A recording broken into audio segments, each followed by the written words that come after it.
Hi everyone, কেমন আছো তোমরা সবাই? আরও একটা নতুন ব্লগে তোমাদের অনেক অনেক ওয়েলকাম। দেখতেই পাচ্ছ একদম রেডি শেডি হয়ে নিয়েছি। চলো বেরোতে বেরোতে কথা বলা যাক, অনেক দেরি হয়ে গেছিলো। তো বেরিয়ে পড়েছি, আমি অটো করে যাচ্ছি। কোথায় যাচ্ছি? আমি বৈশালী ম্যামের বাড়িতে যাচ্ছি। তো দেখতেই পাচ্ছ ঠাটা পোড়ার রোদ, আর সারা রাস্তায় আমি একটুও ব্লগ করতে পারিনি, কারণ এখানে মাহেশের রথে জানো কতটা ভিড় হয়। তো এখানে মাহেশে প্রচণ্ড পরিমাণে ভিড়, আর আমি হাঁটতে হাঁটতে চলে এসেছি ম্যামের বাড়িতে। এখানে ম্যামের নতুন স্টুডিওয়ে কাজ চলছে। তো যাই হোক, এখানে আমরা সবাই বসে পড়েছি, আর এখানে মডেলও রেডি হচ্ছে। তো মডেলের হেয়ারটাকে আগে রেডি করে নেওয়া হচ্ছে, আর এখানে সমস্ত সেট আপ রেডি। তো আমরা এরপরে ক্লাসে ঢুকে পড়েছিলাম। তো ম্যাম এখানে আমাদের কিছু প্রোডাক্ট নলেজ দিচ্ছিলেন, তো কোনটা কি প্রোডাক্ট কীভাবে ইউজ করতে হয়, তো এরকম ধরনের নলেজ দিচ্ছিলেন।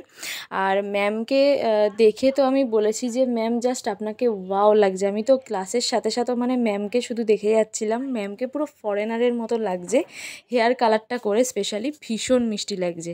তো যাই হোক, এটা বেস্ট পার্ট ছিল আমাদের, কারণ এখানে ম্যাম কিছু ওয়াটার রেজিস্ট্যান্ট মেকআপের টেকনিক দেখাচ্ছিলেন।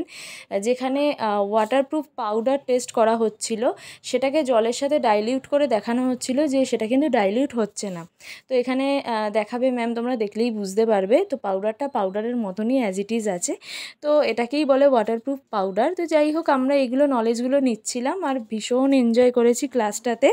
এরপরে আমাদের টিফিনের ব্রেক হয়েছিল, লাঞ্চ ব্রেক বেসিক্যালি। তো তখন দেখি পুচকু উঠে পড়েছে, আর ইনি হলো সেই ভিভান, যার ভিডিওটা তোমরা দেখেছো রাইস সেরেমনি, ম্যামের ছেলে। তো ভীষণ মিষ্টি। ওর সাথে একটু খেলাঠেলা করার পরে আবার আমরা ক্লাসটাকে জয়েন করলাম। তো এখানে ম্যাম আমাদেরকে আই মেকআপ দেখাচ্ছিলেন। তো আমরা আই মেকআপটা দেখার পরেতে পুরো লুকটা কমপ্লিট হয়ে গেছিলো, আর এখানে ফটো সেশন চলছিল।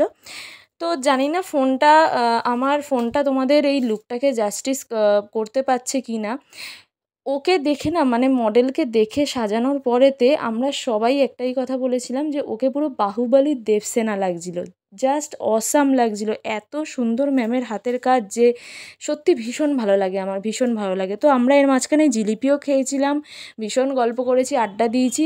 তারপরেতে আমি বেরিয়ে গেছিলাম যখন শ্যুট চলছিল। এই দেখো সেই মাহেশের রথ।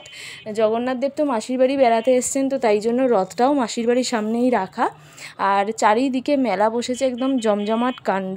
তো যাই হোক, আমি টোটো করে তো বেশ ভালোই যাচ্ছিলাম, জানি না কেন হঠাৎ করে আমাকে টোটো দাদা টোটো থেকে মাঝপথে নামিয়ে দিল। না না, জোকস আবার, মাঝপথে নামায়নি, কোনো একটা কারণে হয়তো ওনাদের ওই দিকে যেতে দিচ্ছিল না। তো যাই হোক, আমি সেই জন্য মাঝপথে নেমে গেছিলাম।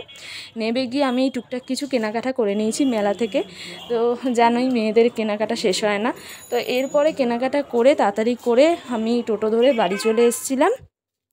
তো এই ছিল সারা দিনটা। কেমন লাগলো তোমরা আমার ব্লগটা অবশ্যই জানিও, আর অবশ্যই আমার চ্যানেলটাকে লাইক, শেয়ার আর সাবস্ক্রাইব করো। টাটা।